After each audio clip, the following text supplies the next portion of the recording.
Right, I think we're just going to start because we have so much to cover tonight. So you're welcome again if you're just joining. This is our Grace to Graces webinar.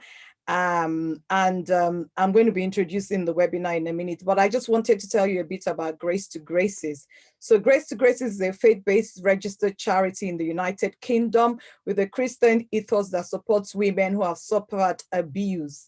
It was set up to bring a message of hope that Christ is able to mend the brokenhearted, amongst many other things we offer. We offer counseling, welfare, financial services. We also offer legal services alongside support, supporting victims and an advisory service as well.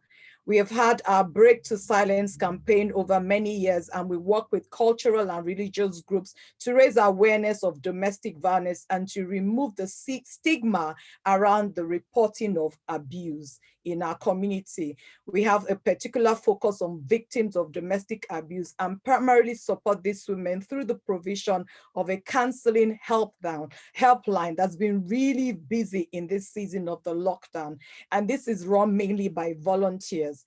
We also partner with legal firms to provide a pro bono legal support, which is what our webinar is about tonight. And we provide emergency funding for essential needs, which is where we require some of your funding. I must say that. The charity currently supports about 30 to 50 women each month through its counseling helpline and website inquiry form.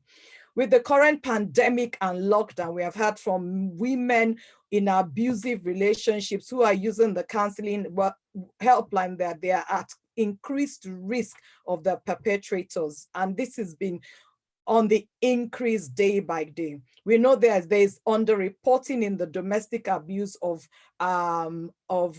people in a BAME, that's British, Black and ethnic minority communities. There's such an underreporting, and the part of our plan is to make sure that we break that barrier and we get women to report abuse sooner rather than later.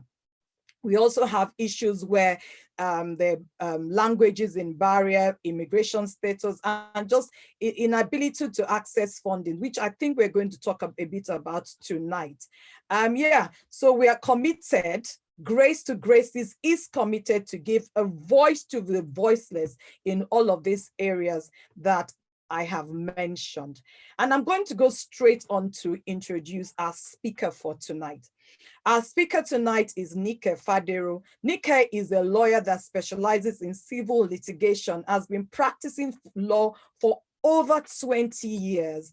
I call her my sister because I haven't actually physically met her, thanks to lockdown, but I have spoken to her a few times. She's one of the lawyers that help the charity. She's also a qualified teacher. She currently provides a bono support service to women through various women's centers and charities, advertising on non-molestation orders, occupation orders, divorce law, child proceedings, financial proceedings, and other litigation matters. I'm going to leave her to talk tonight. So I'm just going to introduce our speaker. Please help me welcome her by putting a virtual clap if you can. If you can't, because obviously it's a webinar, just clap where you are as we welcome our speaker, Fadero. Thank you. Thank you, Derilu. I'm really pleased to be able to do this presentation today. I'm not going to waste too much time, thanking everyone as we go through. Hopefully I'll get some questions coming through, and I'm able to answer quite a lot of questions that people have in relation to domestic abuse. I think, as Derilu has said, I'm here to talk about the legal processes available to clients who are involved in domestic abuse and domestic violence situations. The question I need to ask is, why are we here today? We're here today to give a brief discussion on the UK system, the legal system, and the avenues available to people facing domestic abuse and the people that want to get out. I'm trying to see whether I can give them information and whether you can pass this information on to people as well. I'm sure you're all familiar with what domestic abuse actually is. So so I won't go too much into it. But before I do the main talk, I normally would like to give a definition of domestic abuse and a little bit of background, and also want to play a tape that I call my signature tape to get the message across, and it's called He Brought Me Flowers, and I'll do that shortly, not now. Now, the definition of domestic abuse, bear with me, my screen's being covered by, there we go. We can define domestic abuse as an incident or pattern or incidents of controlling, coercive, threatening, degrading, violent behavior. It includes sexual violence towards another person, normally in the home. Now, I will quickly just say, I use the word coercive. As I go along with my speech, I will talk a little bit about what coercive is, but it involves all of those events that are happening within the home, normally to women. I also have in my mind there's a list of things that you need to know if you're in a domestically abusive situation, or if someone you know is in a domestic abusive situation, what they are then faced with. And the person needs to recognize when they're in an abusive relationship and what this will relate to, or what this can be. Now, part of being in a domestic abusive relationship is the person starts to break their trust towards the partner. They start to lie to them. They start to withhold information. They become very jealous in the relationship. They break promises. They have multiple relationships and blame it on the other person. They isolate the person. They monitor and block their telephone calls. They block their use of social media. They'll tell them where they can and cannot go. They prevent them from seeing friends and families. They shut them in the house. They harass them. They follow them everywhere. They don't allow privacy. They open their emails. They go through their laptops, their mobile phones, checking up on messages. They embarrass them in public. They accompany them everywhere. Some of them actually install cameras at the home whilst they're out so they can see what their partners are doing. It also includes threats, which is, and I know we talk about the violence, but it's not just violence, and that's why I went through the other parts first. The threats of violence is angry gestures, just making gestures to them, shouting at them, destroying their property, punching walls, threatening them with knives. And again, I think people will say, oh, that doesn't happen. People don't use knives. They use knives, they use guns. A lot of people are facing this whilst they're in their homes now. They threaten the children. They threaten to kill the children. They threaten to kill the family pets. They even threaten that they're going to commit suicide, all in the name of trying to harass the person and threaten the person in one way or the other. There's sexual violence as well. They use force against them. They intimidate them. They perform sexual acts on the individuals when they don't want them to do. It's a long list of things that go through. There's physical violence, and the physical violence is as simple as punching, kicking, slapping, hitting the person, biting them, pulling their hair, shoving them, strangling them. It goes on and on. And again, I know people will think, why am I listing this? It's just for people to know how terrifying this whole experience of domestic abuse is before I go into the legal aspect of it and how the legal system can actually help people who are in this situation. My experience with the women I've had recently has been women being beaten with belts, women being raped by their partners, women being put in hospitals. And I say women, but it also happens to men, because recently I had a story of a man who was also put in the same situation where he was put in hospital by his partner. So it's not just women. Why am I here? I'm talking about this issue based on a personal experience of myself, personal experience with other women who also have experienced domestic abuse. I became aware that within our community, we don't really deal with this. There's a bit of what we call the silence within our community.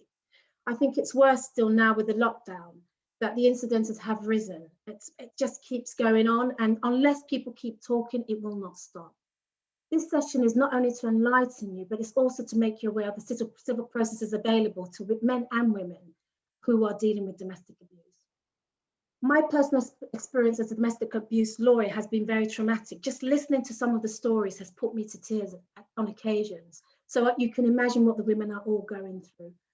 After my experience, I realized there was a need for me to be able to help women and men who found themselves in this position. And that's why I'm here today to talk to you. The fact is that millions of women are suffering as a result of domestic abuse.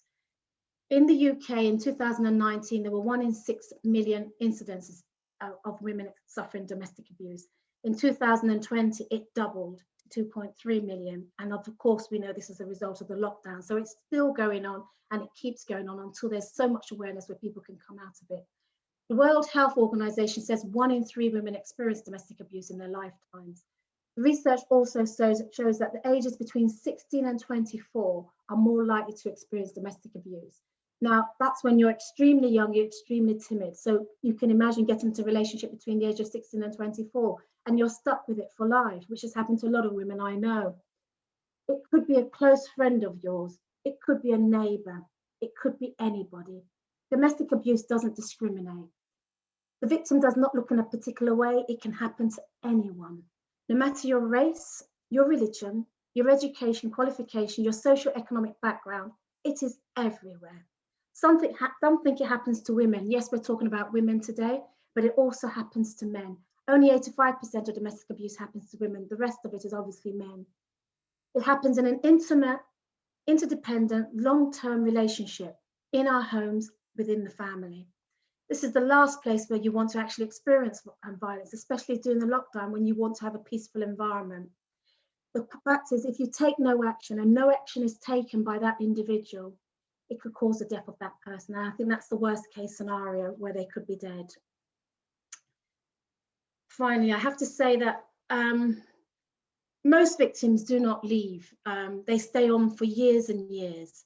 But the fact is, it normally takes one final blow, one final slap, the sight of blood, the fact that they're threatening your child, or the fact that you realize that you're going to be killed or you're going to kill the perpetrator, that makes you make that step to move. The saddest part is that is the most dangerous stage of domestic abuse. It is a scary place to be. The fact is, 70% of domestic violence deaths comes at this stage. And I put in an example here where I heard from a social worker of a case where there was a couple where the woman was being subject to domestic abuse and domestic violence for many, many years. They then decided, okay, we're going to get a divorce. They divorced. But what they didn't do is they did not leave each other. They decided to divorce and stay in the house together, which a lot of couples do because of financial situations. The consequence of that was that the man started dating, going out with other women. The woman then called the partner and said, now that you've moved on, can I move on? Partner said, yes, I'll actually help you. I'll go online. I will get you somebody that you could see. He arranged a date for her. That was the last date that she had. On her return back home, he killed her.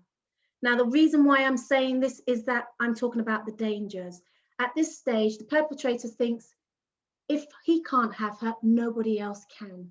And it's at that stage that they think the only way forward is to try and kill that person. So that is the most dangerous stage for any woman. And I've put in my notes a case in Essex and also in America, and that's within our community, within the Nigerian community itself, where there were two women who both left their partners. It was at that stage that the partners killed them. One knifed the woman on the streets of Essex. She was a nurse. Another one was shot by a gun.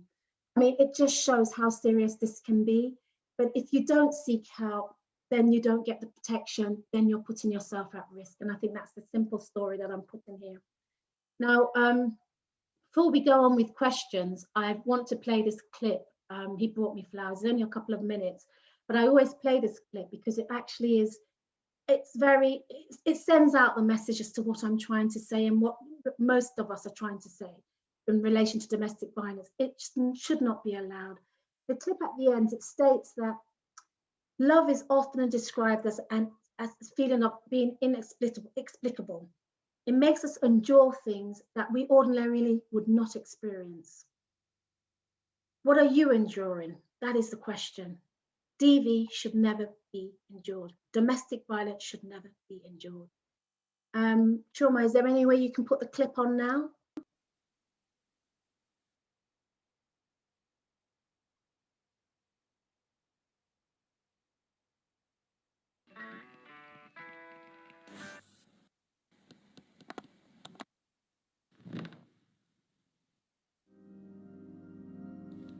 Hey guys, welcome back to my vlog. I got flowers today. No, it's not my birthday or anything special like that.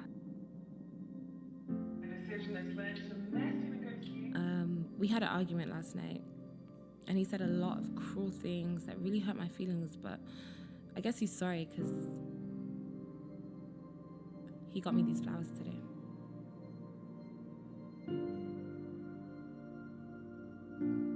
I got flowers today. No, it's not our anniversary or any other special day.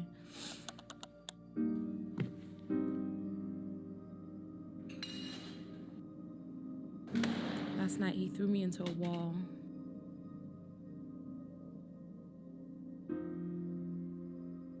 And choked me. And then beat me till I passed out. I woke up bloody and bruised all over. It was actually a nightmare. I guess he is sorry though, because I got these flowers today.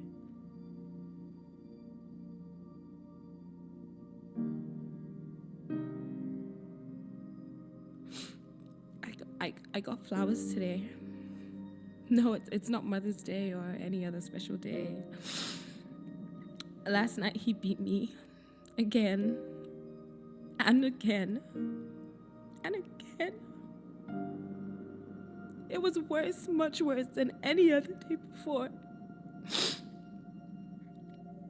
He wanted to sleep with me and I'm on my period, so I wasn't up for it. A couple of kicks, punches to the face, and he had his way.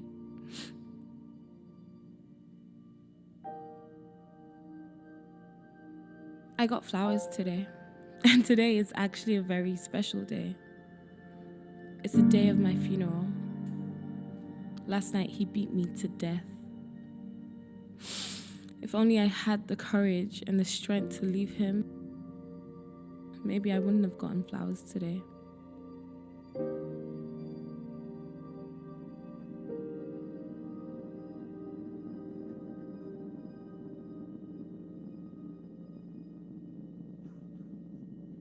you, Grandma.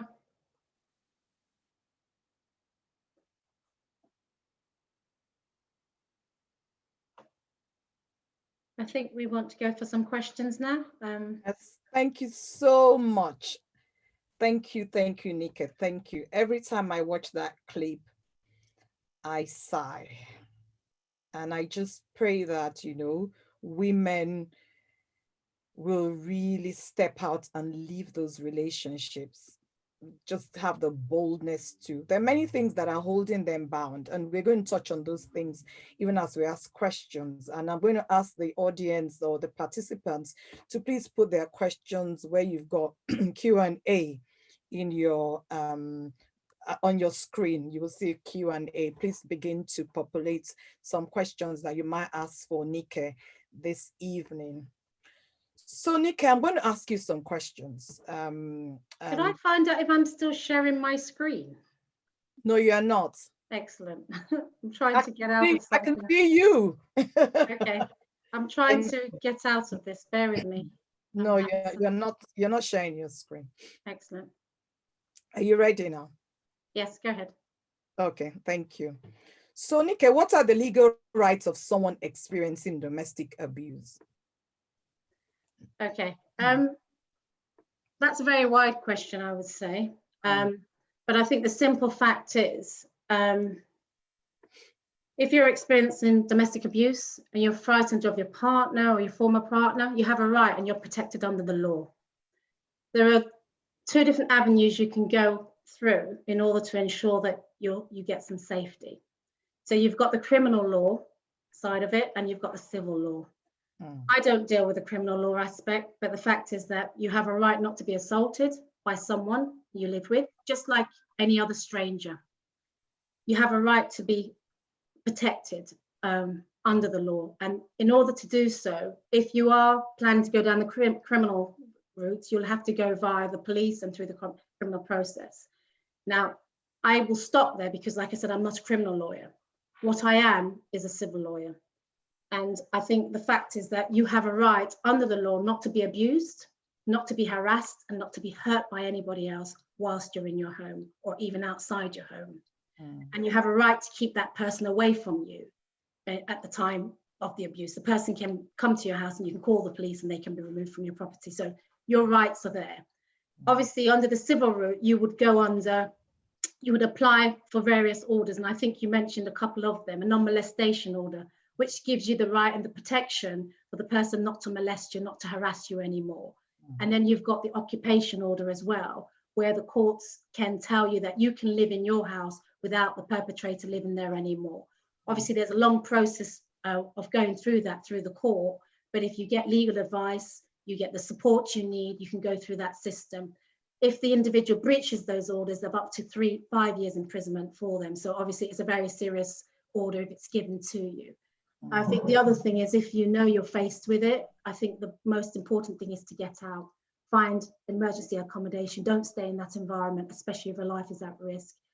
And I think also you can protect your children under those orders that I spoke about and some other orders as well, but I won't go into that now because I could go on for a very long time trying to explain it. But you have every legal right not to be assaulted, not to be hurt, not to be harmed by another person. Thank you very much, Nika. Just on the back of that, something just crossed my mind. You mentioned I mentioned it first, then you've mentioned it, the non-molestation order. Now, what's the difference between that and an injunction? Because I think that's the one most people are used to hearing about. Okay. A non-molestation order is the same thing. It's an injunction.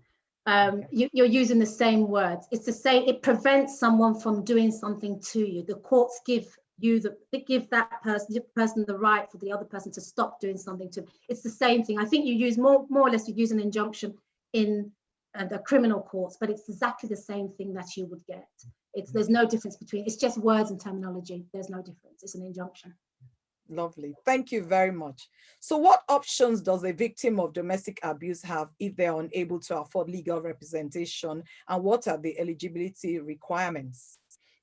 Okay. Now, again, that's very wide because everybody's situation is very different. I think the first thing, if you are in that situation, you would have to go to either the Citizens Advice Bureau or Women's Centre to try and see whether you can get some support at least, so to explain what the position is in terms of your own financial issue. It all depends on your financial position and also on your assets. Unfortunately, it's not just what your income, it's also your assets. So there is civil legal advice, legal aid available. And that's available for when you've got maybe debts on your house and you're likely to risk losing your home. You're in a domestic abusive situation. You're in an abusive situation, you're separating from that person and you need to sort out the property and the money aspect of it, or there's child abduction issues, or there's childcare issues. Now, I'm trying to summarize this very quickly, but I just want to go back to where I'm coming from. It's not as simple as what are my options. You could get legal aid, but you might not be able to. It depends on your financial situation. So if you own your own home and you're going through domestic abuse, you might have to contribute as a result of the fact that you have an asset. So it does depend on your financial position personally, and so you have to assess it once you go and see a lawyer or you go to a women's centre. You can actually go on the .gov website and actually you can answer a couple of questions on that website. That's a Gov website, and it will tell you whether you're eligible, at least based on what the information you give them at that time. But the best way to find the answer to that is really to go and see a solicitor, because your situation, everyone's situation is different, but it is available depending on your financial situation. And that's how I would answer that question. Okay. Thank you very much, Nika. Thank you. So how can someone build and strengthen their legal case against an abusive partner? How can they do that? Okay. Again, this will go back to my talk at the beginning. I think the first thing is you have to understand you're in an abusive relationship. A lot of women say, I want to strengthen my case, but they haven't accepted it. You need to accept you're in an abusive relationship. And as I said, if it's physical abuse and you're at risk with your life, you get out immediately. However, in respect of strengthening your case, because clearly if you're in that situation and you now recognize you're in that situation, what you need to do is get the evidence.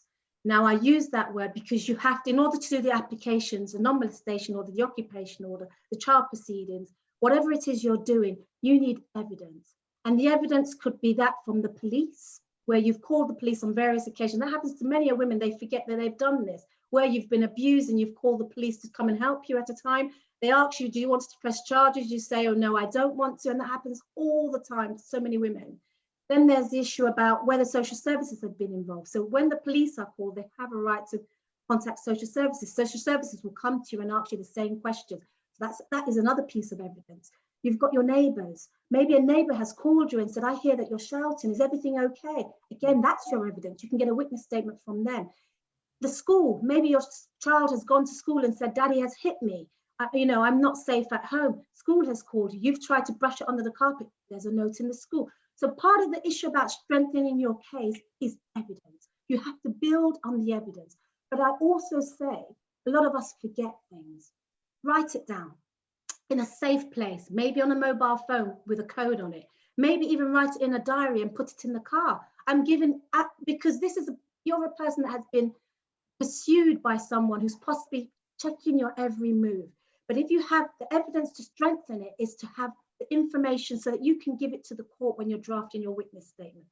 A lot of the women I talk to will say, I know this happened, but they don't have dates. They don't have enough evidence. And that doesn't strengthen the case. So if you know you're ready to get out of the relationship, you've accepted it, you need to build the evidence through all those means that I've mentioned. There's so many other ways, but at least having third-party evidence, that to me is the most significant part of it. If you went to hospital, you sustained an injury, go to the hospital, get the report. If you went to your doctor. So a lot of it is what's happening to you as an individual. But the evidence is, to strengthen your case, you need that evidence. And I should say the problem without having evidence is when you get to court, you've drafted your witness statement, the other party has drafted their witness statement in support of an application to try and get out of that relationship, to try and get the non-molestation order. You will notice that the partner, the perpetrator, is extremely crafty. And I use those words. They will lie about everything. They will even say that you abused them over them. So having that third-party evidence is paramount, where you've got someone, a police officer who doesn't know you, the doctor who doesn't know you, the nurse in the hospital that saw you, anybody that's a third party, the judge will believe them over anything else because it'd be your word. And so therefore it's very important that you know you've got the evidence there. So I think that's the way to strengthen your case. But as I said at the beginning, if you are at risk, I'm not saying gather this evidence, I'm saying get out immediately. That's my advice. Evidence is what I hear. And I also hear get out immediately. Don't even worry about gathering evidence, just get out, right? Okay, thank you so much. I'm going to go on to the next question, and is there any legal protection for someone who in self-defense injured or hurt an abusive partner? Now, again, I'm not a criminal lawyer, but I'll just go to the point about self-defense as a whole. Self-defense is you saying, well, he slapped me, I tried to protect myself, so I hit him as well. Under the criminal law, in every crime, as well as domestic abuse, you've got self-defense as a part of the everyday defense you will have. But I don't think you're talking about self-defense in that way, in the civil aspect of it. And I think more we're talking about coercive control, because and there was a recent case, and I picked up on this whilst you were saying it. There was a recent case where a woman went to jail. Her name was Sally Channon. She went to jail, this was in 2015, for killing her husband. Now, it wasn't until there was a case in the appeal court where the courts decided that actually, based on her information, based on what she said, this was self-defense in the civil sense. She was being controlled throughout her marriage for 40 years. Now, I'll give you a quick summary of what she actually said to the courts, or the information that came to the court. She was only 15 when she met this man. He was 21. He was charismatic, funny, charming, lovely. Until she challenged him about another woman. And then he dragged her down the stairs and he threw her down and he threw her outside. She was scared, so she never confronted him again. She then lived in a life of fear, dependency for 40 years. He bullied her, he harassed her, he isolated her, he controlled her, he prevented her from socializing. Now, what I was saying with this is the self-defense part of it for the coercive control is that the reason why she finally snapped, the reason why she did what she did was she knew her life was constantly in danger. That is a bit of what I will call in the civil sense, self-defense. But as I said, in terms of the criminal, it does depend on the situation. You can put that forward. But as far as I'm concerned, again, I'm going to say, rather than having to lash out, rather than having to harm another individual, get out. The minute you have that fear that you're going to have to defend yourself, produce an object, get out. You don't want to be in that situation because it could turn against you. As it did with this woman, it turned against her. For 40 years she was in that relationship. She didn't get out. She finally snapped. I don't think people should wait that long before they get out of that kind of relationship. It's time to get out. You don't want to be in this position where you're begging for self-defense as a reason why you harmed or killed somebody. Thank you, Nika. Get out is what I'm hearing now. Get out. Just get out. Right. Okay. I'm going to go on to the next question. Please, can you tell us a bit about the domestic abuse bill and whether you feel there are any gaps in the new protections it introduces? Now, interesting, the domestic abuse bill is designed to, it accepts that it's not just physical violence out of that, domestic abuse is not just physical violence. This is what we always knew in the past, was that it was physical. If the person slaps you, then it's physical abuse. That's domestic abuse. And I talked in the last question about coercive emotional control. And that's what this bill actually covers now. It talks about not just the fact that the person is being controlled, but the economic control, the financial abuse, the fact that the law now accepts that people are now using objects to track people, putting trackers in their car, in their mobile phones. This is part of what's now being recognized. In the past, if you put these kind of things in before a judge, it's not really recognized because it's not been under the law. So the bill has been designed to cover all angles in terms of coercive control, which is them controlling you in a very, very, very careful manner that people will say, that's not abuse, that can't be abuse. So that's what this bill is designed for. It hasn't yet gone through the House of Lords, it's still going through now. So we hope that that will come through and it will become part of the everyday cases, because a lot of women aren't being physically abused, they're being emotionally abused, they're being mentally abused, and it's affecting them in very different ways. This bill is designed for that reason. That's what I think is a good thing about that bill. However, there are aspects of the bill that haven't been put in there, and I think the main part of it is migrant women. There is nothing in the bill to accept that migrant women will go through domestic abuse, and that's what's being criticised by it. And also they talked about revenge porn, because a lot of times now social media out there, people are putting things out there. A partner can put something really bad, detrimental online. There is nothing in that bill to prevent that from happening. So again, it's an area that's growing, but it's nice to see that there's a bill that recognises it's not just physical abuse, it's also coercive and emotional and controlling and economic abuse that's going on. So that's what that bill is designed for. Right. Thank you so much. Thank you. I'm going to ask you a few questions about children now. How can the law protect children living in domestically abusive households? Now, I think children, somehow or the other, it does put tears to my eyes when I think about children, because a lot of people do not realize, and I think it's not until I started dealing with people in this situation that I realized the significance of a woman getting out of a domestic abusive situation. Children hear everything that's going on within the house. Children witness everything that's going on there. And a lot of women do not realize the impact it's having on the child mentally, psychologically, because on a day-to-day basis, if all they're listening to is screams and shouts, they're watching their dad beat their mother, it is unbelievable. Mm-hmm. So it is important that you protect the child. Now, again, if a woman is in a domestic abusive situation, she has to protect herself and her children.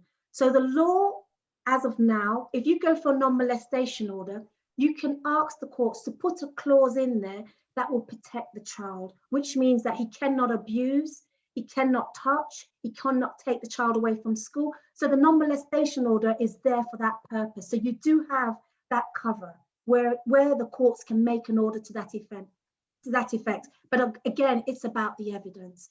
If a woman is in a domestic abuse situation, the courts will consider the interest of the child as well. So you will do it at the same time. It's not just, oh, it's my son that's being abused, because you can get the son being abused as well. So you would have to consider whether you're going to go through a prohibited steps order, which is to avoid the person touching the child. So there's quite a few orders that you can, and I can't really go into every one of them, but there are so many things available. You've got the non-molestation order, you've got the occupational order, you've got the prohibited steps order, you've got the specific order, you've got the child proceedings. A lot of this protect the child. So there's a lot out there, but again, you need to seek legal advice. It's not a straightforward, I could tell you this, that, or the other. It depends on the circumstance. It depends on what's going on in the home. But as I said, you need to protect children when it comes to an environment like that. That's why I still say to women, don't stay in the home. You don't realize years to come, it's a cycle. What the child has seen is what the child will then become. And you know, I use that, but it's not any kind of a curse, it's the reality. If a child sees a father beating the mother, he can grow up and do the same. So it's important that you use what's available to you to protect your child as well. Okay, thank you so much, Nika. Thank you. I'm going to ask you one more question, and then we'll go over to the Q&As from the participants. How does the culture of domestic abuse survivors affect how they engage with the legal system? Where does culture come into it? When you say culture, do you mean the culture within our community, or what yes. are you? So we're referring to traditions, religion, yes, those sorts of things. Well, I think you've hit the nail on the head. There's a traditional part, which is you stay in the relationship no matter what, you don't leave. Family will tell you why you leave and you can't find another partner. So there's a cultural part there. Then you've got obviously the religious part, which says that, you know, man and woman should be together forever. So why would you even consider divorce? Now, obviously, the problem with that is that a lot of women do not come forward. They don't even trust the system in the first place. Those women that have been through it. Let's not forget that these women have gone through emotional, they've gone through trusting issues, they've suffered self-esteem, depression, anxiety, shame, guilt. They've suffered all of that. And that in conjunction with a culture that says, do not leave your partner, stay in the marriage. Your parents telling you you can't divorce, your partner telling you no one else will marry you. You know, a woman doesn't leave her home.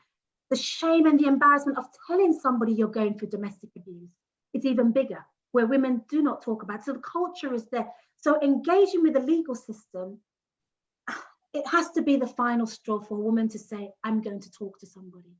So even calling the police, they won't do it. When they call the police, they won't cooperate with the police. So again, survivors have that issue of having to trust the system. And I think the only way that they can engage with it is if we have a lot more of the police and the courts accepting that these things go on and doing more for our community. Because it's very difficult to say, oh, well, I'll call the police, and an English man walks through the door and it's difficult to tell the man what you've gone through because he's English. There's a culture thing there. There's a barrier there already. Possibly the person that walked through the door, which is unlikely, is a black man, you might think I could talk to him. But because the courts are all, majority of the judges are white, majority of the police officers are white, majority of social services are white, people find it very difficult to communicate with the legal system. So it is a big problem. And I think it's something that has to be addressed. And I think talks like this will engage people to understand it is your right. You're entitled to not have to experience this. You have these things available to you. Use them. Don't let it be. Thank you so much. Thank you so much. I have one question for you, Nika. Okay. What if in an abusive relationship and I am financially dependent on my husband? And I heard you say tonight so many times, and I have even echoed it as well. Get out, get out, get out. But I cannot afford to get out. What do I do? What are the legal protections that I have? Will he be financially responsible for me if I get out? Will he be financially responsible for my children if I get out of that relationship? I think one of the key problems with women leaving relationships is financial. It is possibly the main reason why women don't leave those relationships, because they are normally dependent on their partner. And in abusive relationships especially, it's even more so. The men control the money, the house is in their name, the credit cards are in their name, the bank accounts are in their name, so they're controlling them already. So the first question for that individual is, how would they survive? If I was to take my 2 children and walk out that door, would I be able to survive? Now, the first thing, obviously, I've said at the beginning that you can get legal aid. You can get the support to go through the system. But obviously, that's just the start of it. The other thing you mentioned was, okay, I move out of the relationship, I move to my own accommodation. Maybe you can go to an accommodation, a shelter, and you stay there. How do I then survive? Would he give me child support? Obviously, child support it's a legal obligation. The man has to give you child support. You're entitled to go through that. So you go through the process of applying for that. The problem I have within our community is a lot of the men have found ways around it and do not pay child support. Many, many women that I speak to, they've had no support whatsoever, because the men will find a way around it, either lie about their income, they become self-employed, so the women are in trouble there. So it's not a straightforward answer is what I'm saying to you. You can get the support. You could also go through the divorce proceedings and they could offer you spousal, that spousal maintenance. But again, if the man is lying about his income, the man disappears back to Nigeria, the financial aspect is a very difficult question as to why you leave an abusive relationship. If I say if your life is at risk, the first thing I think, if it's not at risk, you plan yourself. You get yourself a job. You start saving money aside. You have to plan it for your own future. Those are the things you have to do at the back of it. If you can't afford to do that, you get out and you start afresh. It's sad, but you will have to. But the legal system, as much as I would like to say that you can get child support, you can get spousal, you could also get the house. If you can't afford the mortgage, how can you keep the house? It's a very complicated thing, and it's an individual thing. When women get to that point, they need to seek legal advice from the start. So you could go through the motions of understanding what you can do.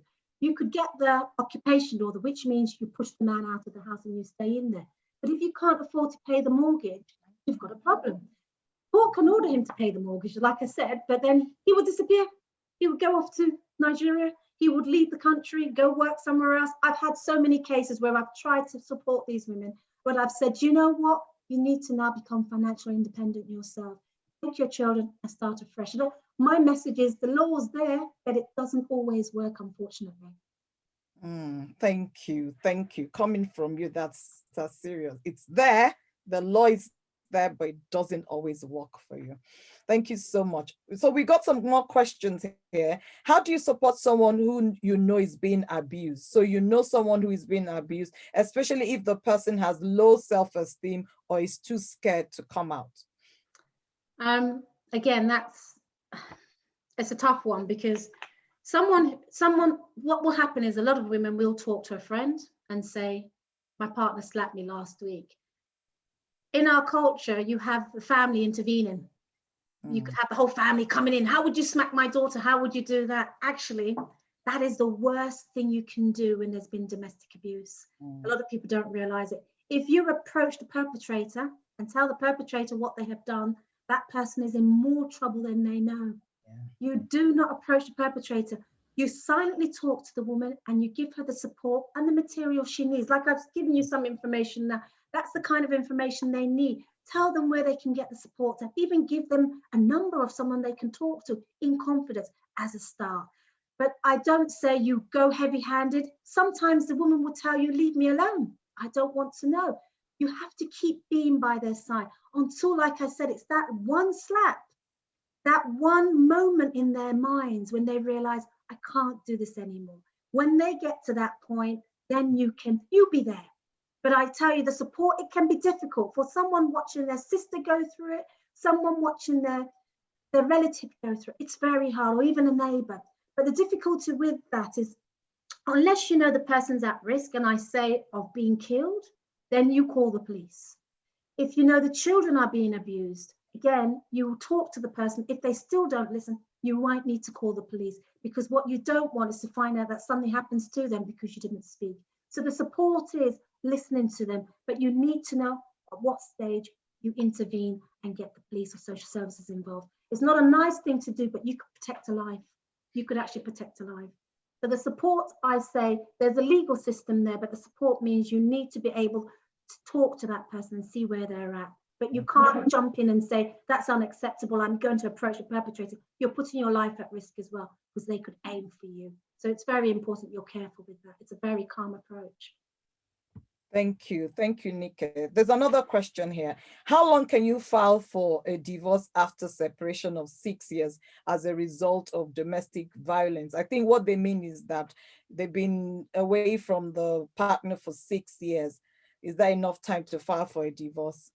Under the divorce laws, there's something called separation after 5 years. You do not need the consent of the other party. That's without consent. So she's already passed that line anyway. She can file for a divorce now. The difficulty is, and I always say in our community, is finding the person you're separated from after 6 years. So you're entitled to that divorce. You get the application, you file it at court. So she's fine with that. But the difficulty is finding that person. If you haven't been with a partner for 6 years, do you know where they live? So you need an address for the person. So that's when the difficulty comes in. So you can do it, and you can do it without their consent, but they still need to sign a document saying, okay, I accept we haven't been together for 5 years. That's it. That's where the crutch of it is. If the person has gone to Nigeria, you need to know their address in Nigeria so you can file the document there. So again, even though she thinks how long, she can do that divorce, but it's finding the person is the difficult part when it's been that long. Okay, thank you, Nike. So when the partner withholds finances, is that class domestic violence or abuse? I suppose I could answer that too, but that's coercive. This is part of what I was saying about coercive behavior. And it's normally not just withholding money, it's other things they will do. And again, sometimes the penny doesn't drop until you read things or you hear things that actually he's been doing this to me, he's been following me everywhere, he's been getting me to do everything, all the housework, all the child care. He's been locking me in the house, all those things come together. So yes, the financial abuse is there. If they withhold it, that's coercive behavior, coercive control, because they're trying to control everything you do. Without money, you cannot do much. And they know that. So the finance is one of the keys, economic stability of yourself. You can't do it. You're stuck. You're stuck with your children, and that is where it becomes coercive control. Thank you, Nike. There's another one here. It says, have you ever seen situations where the perpetrator turns their life around and perhaps even asks for help to change for the better? Well, if I have to confess, this is recorded, I'm one of them. I'm one of those women that changed my life for the better. So, and I see it all the time with women. A lot of women think when they come to me, they're down and out. In a couple of years' time, they're smiling at me and they're the happiest people that they've made the right decision. So I see that all the time. It's never been an issue. It's really about the individual being prepared to make that change. It's not about what I say. You have to be ready. So I don't think that's an issue. If you're prepared to move on, you will move on. And like I said, it doesn't matter. This is, sorry to butt in, this is about, you're talking about the victim. We're talking about the perpetrator here. Okay. Sorry. Okay. But that was a good answer for the victim. Yeah, that was a very good answer for a victim, because I'm one of them and I know women that do. Yeah. To be honest with me, by the time women come to me, I think it's gone too far. You cannot take back what has happened. Where a man is beating you with a belt, where a man is cheating on you, the trust in the relationship has gone. So for me, I have not come across it. I know women that go back to it, but back to the same thing. It's a circle. Unless the man seeks help, and that's the point I will say, he needs help. If he's got anger management problems, he needs help. A lot of the men that I see do not even accept they've got that problem. So the first thing is the man accepting he has the problem and going for the counseling and the help. But the problem is a lot of them will not do that. So turning himself around has to do with you, with the man understanding the reasons why he is doing this. And again, I said there's a cycle. If his father did the same to him, to his mother, he saw it, he doesn't see it as wrong. So therefore, how can he change? So he needs to start to rethink his own life. But unfortunately, most of the women that have come to me, they've reached the end of the cliff, and it's a matter of they either go or they're going to be killed. And that's the scenarios I've been dealt with, unfortunately. So what you're saying is you've never come across a situation where you've dealt with a woman whose ex-husband or her ex-partners, right, turned over a new leaf and decided, I'm no longer that person anymore. Yeah.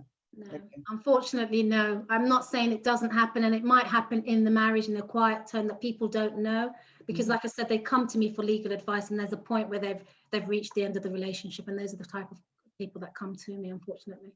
Okay. Thank you so much, Nika. We're getting to the end of this, but I wanted you to give us a final word about the legal system, you as a survivor, you as a woman who's helped so many women. What do you want to say to women out there? What do you want to say to women who are listening tonight, or men? I don't know if we have men. What do you want to say to anyone listening tonight about their chances, how they can get over this and their legal rights, and just something, just a summary of tonight? I think what the point is, I think my point to most everybody that is here is domestic abuse is unacceptable. Domestic violence is unacceptable. The legal system is in place to help people when they need that help. And I say to people, use it if you need it. I also say to you that it's easy for me to say that, but as a survivor, as I said, it took me years to come out of it, and it will take most people years to come out of it. But there's light at the end of the tunnel, and you just have to use what you've got in terms of the availability out there. And I think, again, share this talk with people, discuss this with people, because unfortunately within our community, we don't talk about domestic. It's only during the lockdown that I started doing these talks. I've been helping people in quiet. I've been saying, okay, you know, we need to deal with it. But now I've done quite a lot of talks like this, and I'm so happy that I'm able to expose this issue, that we within our community, we have a lot of work to do, but we need to keep talking to protect our children, especially because we're a generation, we're getting older, but our children and our children, they need to understand this is unacceptable, and you need to use the system. The law is there for you. It might be complicated, but you will find people along the way who will help you, which is get the legal advice you need and go through the right system. It's there for you, and you need to take effective use of it.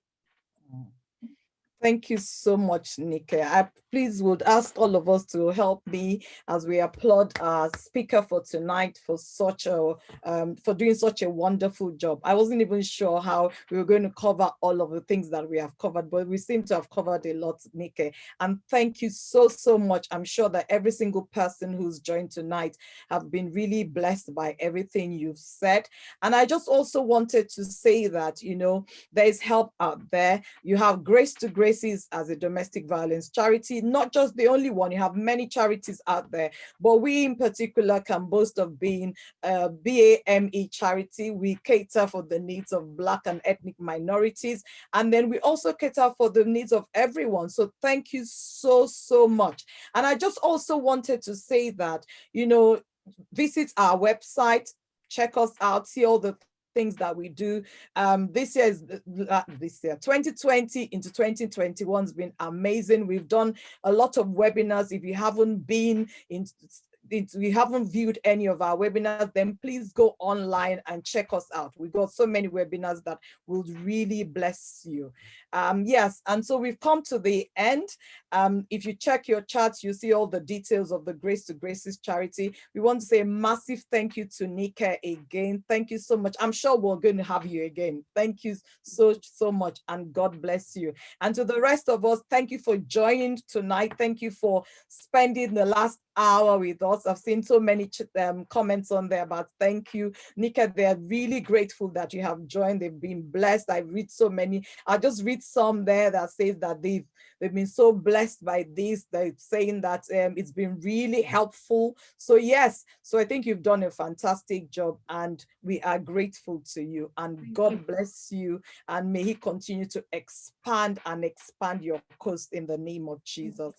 Amen. Amen. And to everyone, that's it from us tonight. God bless you, and have a lovely rest of the weekend. Bye-bye. Bye. Bye. Bye. Bye.